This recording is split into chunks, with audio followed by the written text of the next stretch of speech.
여러분 안녕하세요. 오경영 선생님입니다. 오늘은요 선생님이랑 4단원 사각형을 정리해 보도록 할게요. 이번 단원을 잘 공부하셨다면 이번 단원에서 배운 내용을 5가지 단어로 정리를 하실 수 있을 텐데요. 자, 하나하나 이야기를 해볼까요?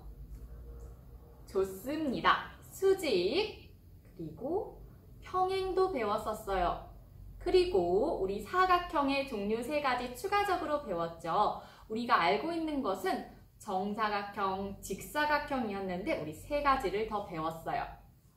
사다리꼴, 평행사변형, 마름모 좋습니다. 이 5가지에 대해서 조금 더 자세하게 정리를 해볼게요. 자, 먼저 수직과 평행입니다. 이것은 바로 두 직선 사이의 관계를 나타내는 건데요. 자, 지금 선생님이 팔로 표현을 하고 있어요. 먼저 수직은요, 이렇게 표현을 할 수가 있어요. 이렇게, 이렇게, 이렇게 다양하게 표현을 할 수가 있는데요. 자, 두 직선이 어떻게 만날 때 각도기로 재어보면 몇 도가 나올까요? 맞아요. 90도, 직각이라고 표현을 할 수가 있겠죠? 두 직선이 직각 90도로 만날 때 서로 수직 관계에 있다라고 표현을 합니다. 자, 그리고요, 수직 관계에 있는 이 두 선을 서로가 서로에 대한 무엇이라고 하죠? 한 직선은 다른 직선에 대한 수직인 직선, 수선이라고 합니다. 자, 수직인 직선, 수선이라고 합니다. 그러면요, 이번에는요, 수직이 아니라 만나는 게 아니라 딱 제대로 크로스, 만나는 게 아니라 만나지 않는 관계. 이것은 바로 평행입니다. 자, 평행은요, 한 직선에 대해서 이번에도 이 팔로 표현을 해볼게요. 한 직선에 대해서 수직인, 이렇게 수직인 두 직선을 그었을 때 이 직선과 또 이 직선을 그었을 때 이 직선과 수직인 두 직선을 그었을 때 두 직선은 평생 쭉 이어져도 만나지 않습니다. 그래서 이 만나지 않는 두 직선을 우리가 평행 관계에 있다라고 이야기하고 평행하는 선인 평행선이라고 이야기합니다. 평행선, 평행선이라고 합니다. 그래서 우리 평행선 사이의 거리도 구해봤던 거 기억나시나요? 좋아요. 하나하나씩 떠올려 볼게요. 수직인 선을 긋기 위해서는 우리가 한 직선을 긋고 우리가 각도기 중심 맞춰서 90도인 선을 이렇게 이어서 수선 그렸던 기억이 나실 거예요. 그리고 평행선은요, 한 직선에 각도기 90도로 수선 2개를 그어서 평행인 평행선을 그렸던 기억이 나실 겁니다. 자, 그러면 이것을 우리가 정리를 하고 이 두 직선 사이의 관계를 활용해서 3가지 사각형을 배웠습니다. 자, 3가지 사각형 중에서 가장 먼저 배운 것은 사다리꼴이었어요. 자, 사다리꼴을 그리기 위해서 선생님은 평행선을 우선은 이렇게 그렸어요. 그리고 나서는 선생님 마음대로 이제 사다리꼴을 그릴 수 있는데요. 자로 한번 그려볼게요. 자, 사다리꼴을 그리기 위해서 우선 선생님은 이렇게 선을 그어서 사다리꼴 하나를 그렸어요.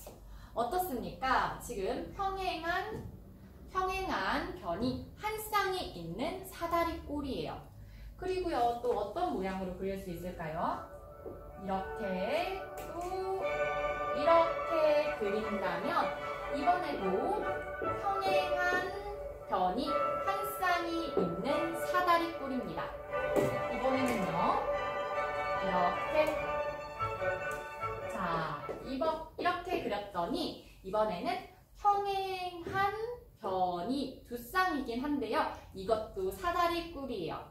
왜냐하면 사다리꼴은 평행한 변이 한 쌍이라도 있으면 되니까요. 평행한 변이 두 쌍이 있더라도 우선 한 쌍만 있다면 그것은 사다리꼴이 되는 거예요. 좋아요. 그럼 이번에는 평행사변형을 그려볼게요. 평행사변형은 이름 그대로 생각하면 쉬울 것 같아요. 4개의 변이, 사각형이니까 4개의 변이 있을 텐데요. 4개의 변이 모두 평행을 해야 합니다. 두 쌍의 변 모두 평행을 해야 되기 때문에 선생님은 이렇게 지금 평행 이렇게 평행사변형 그릴 수 있고요. 이번에는 조금 더 이런 식으로 모양을 바꿔서 그려볼 수 있어요. 자, 어때요? 지금 이것도 두 쌍 모두 평행인 평행사변형이라고 볼 수 있고요. 방향은 상관없어요. 선생님이 이번에는 이쪽으로 가서 이렇게 그려볼게요.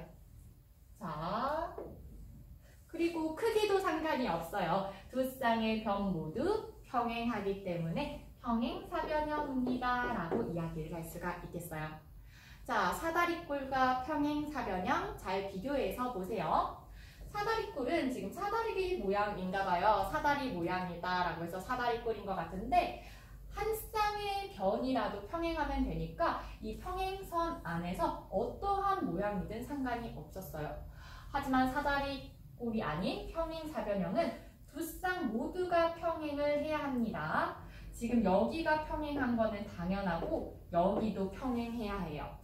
자, 여기가 평행인 거는 당연하고 여기도 평행해야 해요. 여기도 평행한 것은 당연하고 이 두 변도 쭉 이었을 때 만나지 않는 평행선이어야 합니다. 자, 그럼 마지막으로 마름모를 보도록 할게요. 선생님은 이 마름모를 미리 그려놨는데 마름모는 우리가 실생활에서 여러분 연 날려보셨던 경험이 있으시다면 연 모양을 생각하면 쉬운데요. 이 네 변의 길이가 모두 같은 사각형입니다. 그래서 네 변의 길이가 2cm라면 2cm, 네 변의 길이가 3cm라면 3cm로 모두 같은 사각형입니다.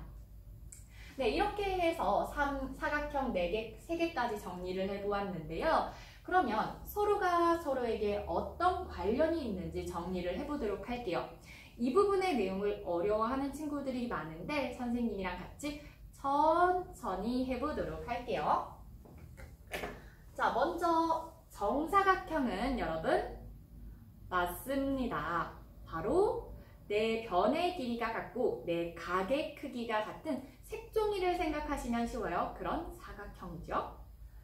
직사각형은요, 네 각이 모두 직각인 사각형이 직사각형입니다. 그리고 우리가 이번 단원에서 배운 마름모는요, 네 각이 아니라 네 변이 모두 같은, 네 변의 길이 상관없어요. 네 변의 길이가 모두 같은 사각형입니다. 평행사변형은 이제 각 변이 아니라 두 변 사이의, 이제 변들 사이의 관계인데요. 두 쌍의 변이 모두 평행해야 하고요. 한 쌍이라도 평행한다면 그것은 사다리꼴이에요. 자, 선생님이 이렇게 5가지 모양의 사각형을 그렸어요. 여기는요, 네 변과 네 각의 크기가 모두 같은 사각형. 여기는요, 네 각이 모두 직각인 사각형. 여기는요, 네 변의 길이가 모두 같은 사각형. 두 쌍의 변이 모두 평행인 사각형. 한 쌍의 변이 평행인 사각형입니다. 그러면 이 사이의 관계를 살펴보도록 할게요. 집중해보세요. 자, 첫 번째 이 사각형은 선생님이 어떻게 이름 지을 수 있을까요? 먼저 정사각형이라고 할 수 있을까요? 네 변, 네 각이 모두 같으니 정사각형이라고 할 수 있어요. 그러면 직사각형이라고도 할 수 있겠죠. 네 각의 크기가 모두 직각으로 같으니까요. 마름모라고도 할 수가 있어요. 네 변의 길이가 모두 같잖아요. 그리고 평행사변형이라고 할 수 있지요. 지금 두 쌍 모두 평행이에요. 한 쌍의 변이라도 평행하면 되니까 사다리꼴이라고도 볼 수 있습니다. 그러면 지금 이것은 정사각형을 선생님이 대표적으로 그린 도형인데 정사각형은 직사각형, 마름모, 평행사변형, 사다리꼴이라고도 할 수 있습니다. 자, 넘어가서요. 지금 이것은 선생님이 직사각형을 대표적으로 그려놓은 도형이에요. 이것은 정사각형이라고 할 수 있을까요? 자, 여러분 천천히 생각하고 할 수 있어요. 에이, 할 수 없어요. 라고 답변을 해주시겠어요? 아, 맞아요. 이것은 이 도형은 정사각형이라고 할 수가 없어요. 왜냐하면 내 변의 길이가 모두 같지가 않기 때문이죠. 그러면 직사각형이라고는 할 수 있어요. 내 각이 모두 같거든요. 마름모라고도 할 수 없어요, 여러분. 왜냐면 내 변의 길이가 모두 같아야 되는데 지금 변의 길이가 같지 않아요. 자, 평행사변형이라고 할 수 있을까요? 내 각의 크기가 모두 같으려면 두 쌍의 변이 평행할 수밖에 없어요. 그러면 사다리꼴이라고도 할 수가 있겠네요. 그러면 이번에는 이것은 선생님이 마름모의 형태를 가장 대표적으로 그려봤는데요. 이것은 정사각형이라고 할 수 없어요. 여러분 딱 감이 오시죠? 지금 내 각이 직각도 아니고요. 그리고 내 변의 길이는 같지만 내 각이 모두 직각이 아니에요. 직사각형이라고도 할 수 없죠. 내 각의 크기가 모두 직각이 아닌데요. 마름모라고는 할 수 있습니다. 그럼 평행사변형이라고 할 수 있을까요? 여러분, 이 마름모는 두 쌍의 변이 모두 평행할까요? 자, 평행,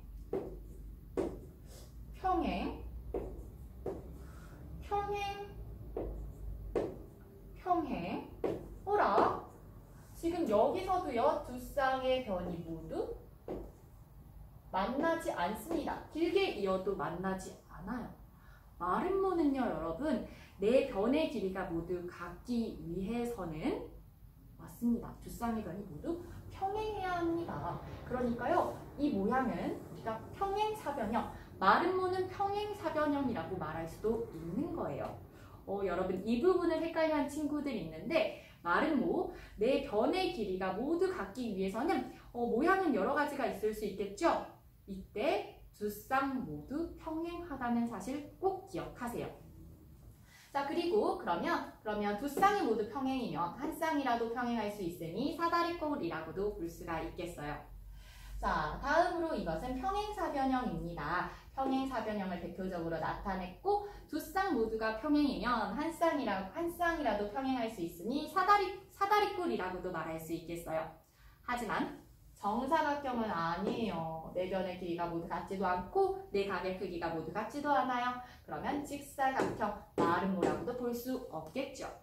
자, x가 점점 많아지고 있는데요. 마지막으로 보도록 하겠습니다. 이거는 한 쌍이 평행하고 있으니 사다리꼴이라고는 말할 수 있지만 두 쌍이 평행하고 있지는 않아요. 내 변의 길이가 같지도 않고요.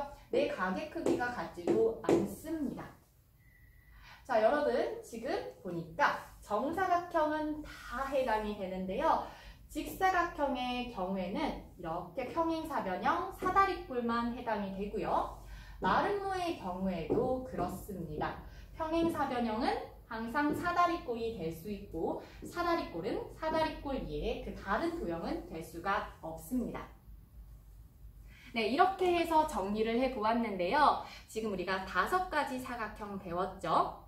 이 5가지 사각형의 특징들을 다 잘 기억을 해야 합니다.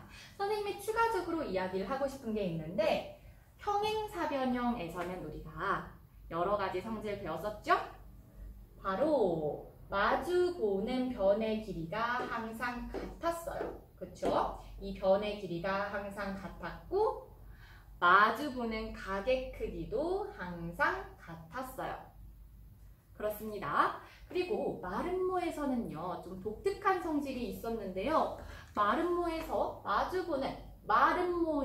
마주보는 이렇게 꼭지점을 정확하게 이렇게 자로 이었을 때, 자, 무엇으로 만났어요? 두 직선이 직각으로 만났어요. 그리고 만나는 이 점에 의해서요, 바로 이 선이 2등분, 두 개로 똑같이 나누어졌었죠. 여기에도 해볼게요. 마름모는 마주보는 이 변을, 꼭지점을 정확하게 이었을 때 두 직선은 수직으로 만나고 만나는 점에 의해서 바로 두 개로 똑같이 나누어졌습니다. 한 번 더 해볼게요. 마름모는 마주보는 이 꼭지점을 이었을 때 수직으로 만나고요. 그리고 이 점에 의해서 이은 이 선분이 2등분 똑같이 둘로 나누어지는 거예요. 네, 이렇게 해서 4단원 완벽하게 정리를 해보았습니다. 여러분, 이 내용 꼭 기억하시고요. 두 직선 사이의 관계, 이것이 무엇? 수직, 그리고 평행. 수직, 평행 기억하시고 이 세 가지 사각형도 잘 기억하시길 바랍니다. 이 표 잊지 마세요. 자, 오늘 수업은 여기까지고요. 선생님과는 다음 수업 시간에 만나도록 하겠습니다.